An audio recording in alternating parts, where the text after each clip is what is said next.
Welcome to No Compromises, a peek into the mind of two old web devs who have seen some things. This is Joel. And this is Aaron.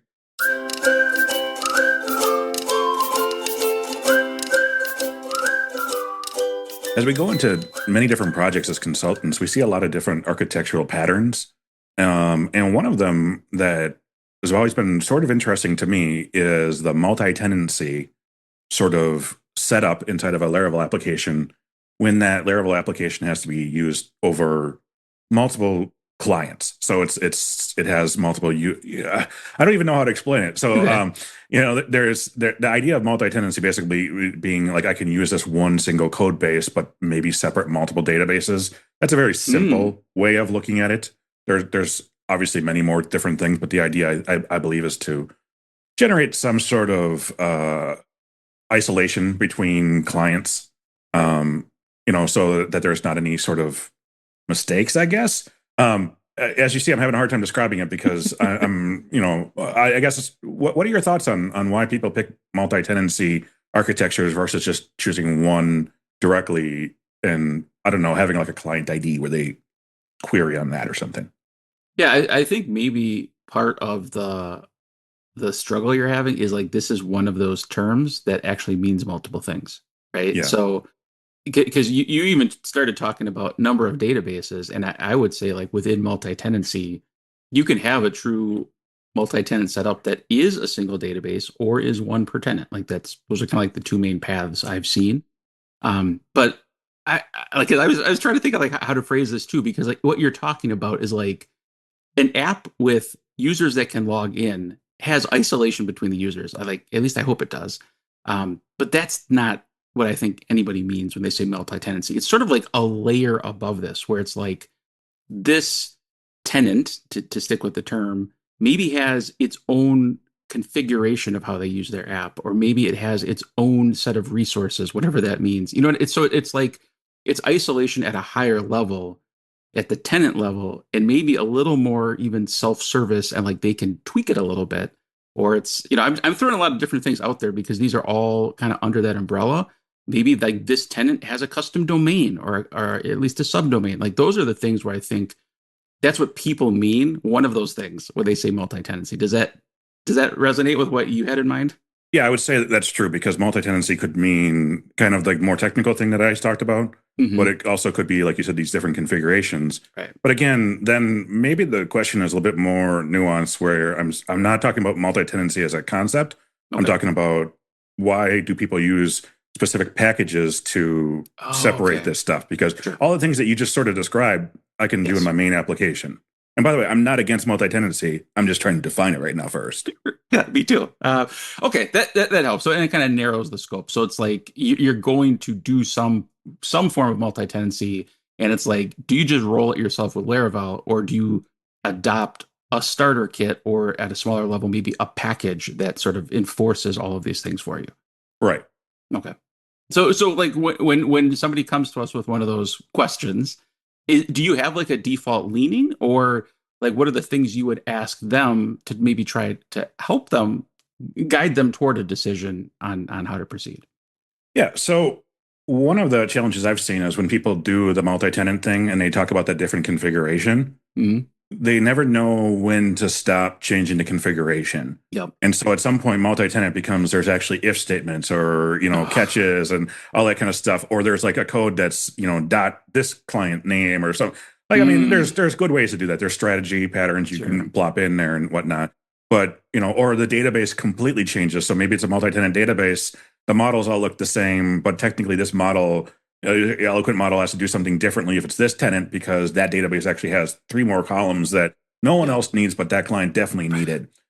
So it's those sort of things that I've seen the problem come out of.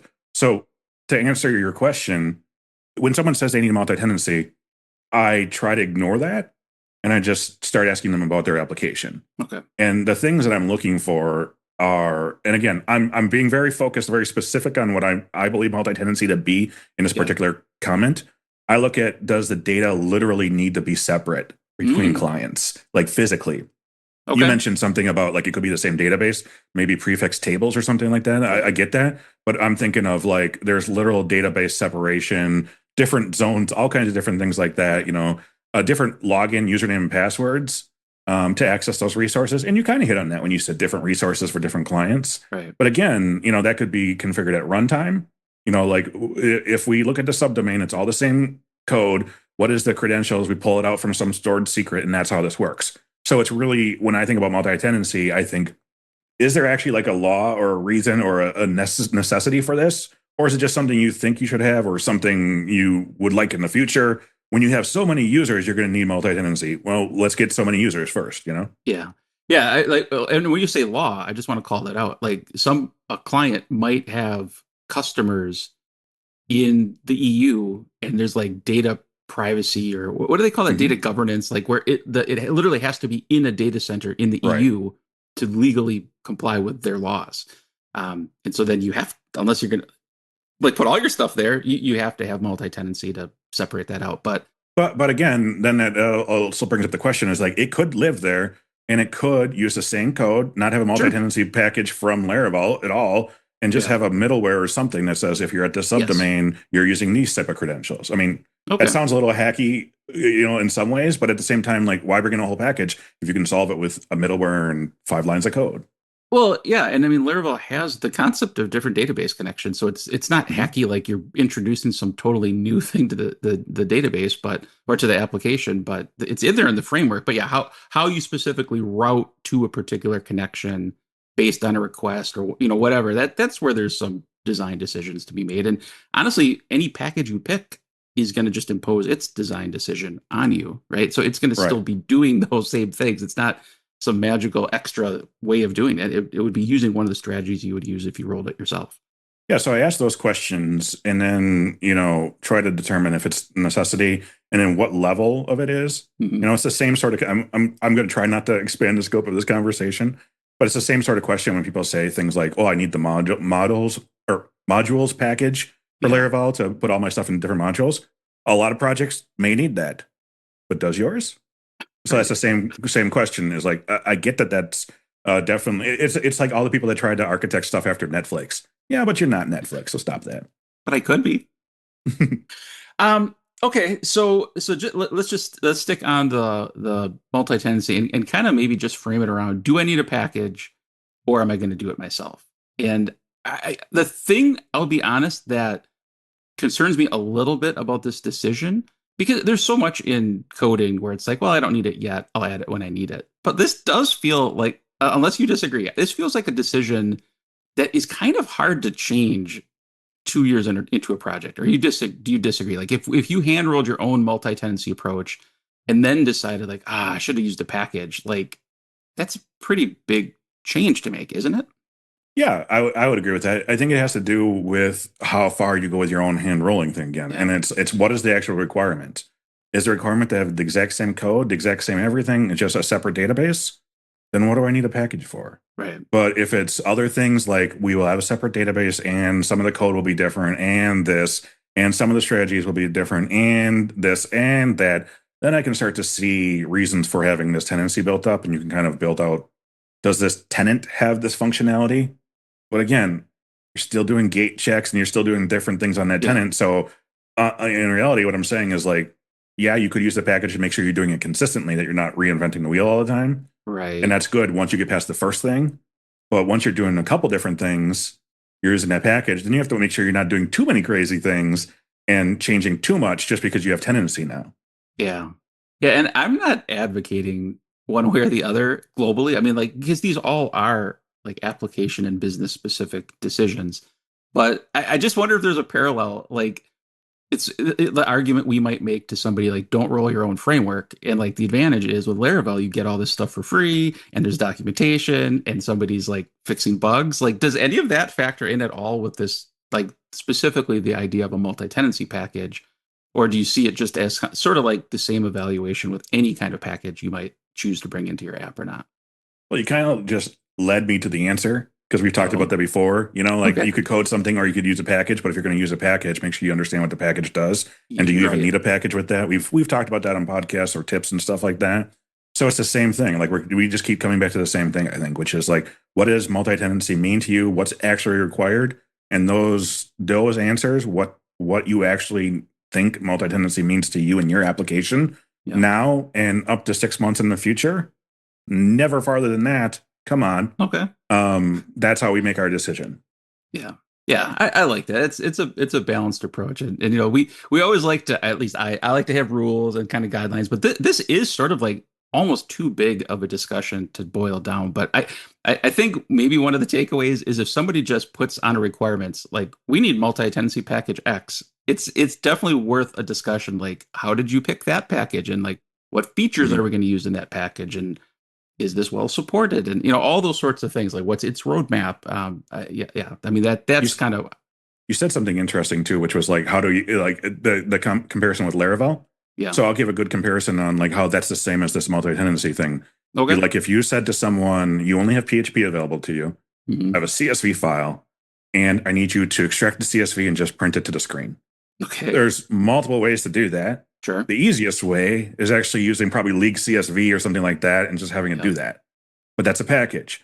You know, do I need that? If that is the only task ever, like it's one time, why not just use fget CSV built into PHP, you know? Yeah. And so it's that sort of thing where it's like, well, what do you actually need, and how much of that actually matters to everything else you're doing determines on how you pick the answer to this particular question. I like that.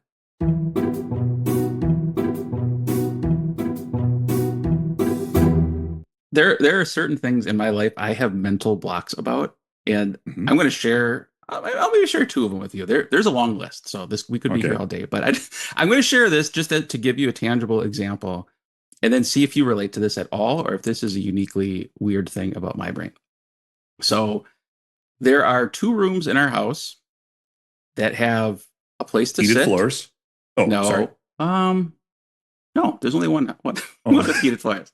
There's 2 rooms where you can sit and you could like talk to people, or you could watch TV, right? Sitting rooms, living rooms, sitting now you're rooms. making it worse. Okay, so in our house, one of them is called the living room, and the other is called the family room. Okay. And I, for the life of me, why is one versus the other? And here's why it even matters. We have an Apple TV in each room. And like when I want to cast to the TV, I have to like stop and like think to myself, like, all right, which room is this? And like, it's like mental effort. It takes me at least 30 seconds to think. And I still guess wrong about 10% of the time. And then the kids in the other room would yell at me like, Dad, why is your thing on our TV? So first of all, do you have something to help me understand that? And is there any help for me? I'm sure there is like a historical reason why things are called the living room, the sitting room, and the family room. But without looking it up, I have no idea. Okay. I just assume that the living room is what most people have, and the family room is what rich people have. Oh, and the sitting room is what uber rich people have. So that's why I started out with sitting room with you, because I was like, well, he has the heated floor in his bathroom. So well, this isn't going to help me at all. You're making fun of me for having a rich house, but the family room has the fireplace, and that's kind of how I think about it. Is like they both start with F, but then that throws me off because our living room has a fish tank, and I'm like, wait, is that the F? And anyways, like this is what goes through my brain far too often. Understood. Hey, do you need some help on one of your upcoming projects? Well, if it has multi-tenancy, I want nothing to do with it. Aaron is just joking. We are happy to talk to you. Head over to nocompromises.io and set up a call.